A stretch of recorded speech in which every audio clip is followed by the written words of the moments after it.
અને સમાચાર તરફ નજર કરીએ। રાજ્યમાં વધુ 11 આઈએએસ અધિકારીઓની બદલીના આદેશ આપવામાં આવ્યા છે। સંદીપ કુમારની એગ્રીકલ્ચર ફાર્મર વેલફેર વિભાગના સેક્રેટરી તરીકે બદલી કરવામાં આવી છે, તો ધવલ પટેલની જીઓલોજી અને માઇનિંગના કમિશનર તરીકે બદલી કરવામાં આવી છે। ઉદિત અગ્રવાલની સ્ટેચ્યુ ઓફ યુનિટી ખાતે ચીફ એડમિનિસ્ટ્રેટર તરીકે બદલી કરવામાં આવી છે।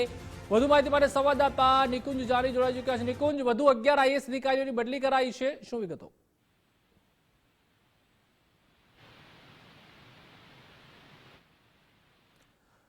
તો સંદીપ કુમારની એગ્રીકલ્ચર ફાર્મર વેલફેર વિભાગના સેક્રેટરી તરીકે, ધવલ પટેલની જીઓલોજી અને માઇનિંગના કમિશનર તરીકે, ઉદિત અગ્રવાલની સ્ટેચ્યુ ઓફ યુનિટી ખાતે ચીફ એડમિનિસ્ટ્રેટર તરીકે, એસ છાકછુવકની ટુરિઝમ કોર્પોરેશનના મેનેજિંગ ડિરેક્ટર તરીકે, ડોક્ટર રંજીત કુમાર સિંઘની આઈસીડીસીમાં કમિશનર તરીકે બદલી કરાઈ છે। વધુ માહિતી માટે સંવાદદાતા નિકુંજ જાની જોડાઈ ચૂક્યા છે। નિકુંજ, વધુ 11 આઈએએસ અધિકારીઓના બદલીના આદેશ આવી ગયા છે।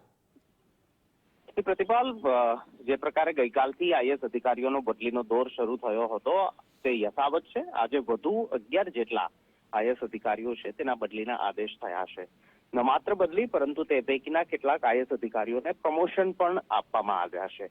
આ સાથે જ ગૃહ વિભાગમાંથી અધિક મુખ્ય સચિવ પદે નિવૃત્ત થયેલા મુકેશ પુરીને પણ વય નિવૃત્તિ બાદ વધારાનો ચાર્જ જે છે તે આપવામાં આવ્યો છે। 2 વર્ષના કરાર આધારિત વય નિવૃત્તિ બાદ તેમને ફરી સરકારની અંદર લેવામાં આવ્યા છે અને નર્મદા વોટર રિસોર્સ અને કલ્પસર યોજનાના એમડી તરીકે, જે અગાઉ પણ તેઓ સંભાળતા હતા, ત્યાંનો તેમનો ચાર્જ સોંપાયો છે અને ત્યાં તેમને મૂકવામાં આવ્યા છે। અલબત્ત તેઓ વય નિવૃત્ત થઈ ચૂક્યા છે, પરંતુ વય નિવૃત્તિ બાદ વધારાના ચાર્જ તરીકે તેમને વધારાની જવાબદારી જે છે તે આપવામાં આવી છે અને 2 વર્ષના મુદ્દત માટેની તેમની નિયુક્તિ જે છે તે કરવામાં આવી છે। એની સાથે જે પ્રકારે આપણે ઉલ્લેખ કર્યો તે પ્રકારે 11 અલગ અલગ જેટલા આઈએએસ અધિકારીઓ છે તેની બદલી પણ થઈ છે અને તેમને પ્રમોશન પણ આપવામાં આવ્યું છે।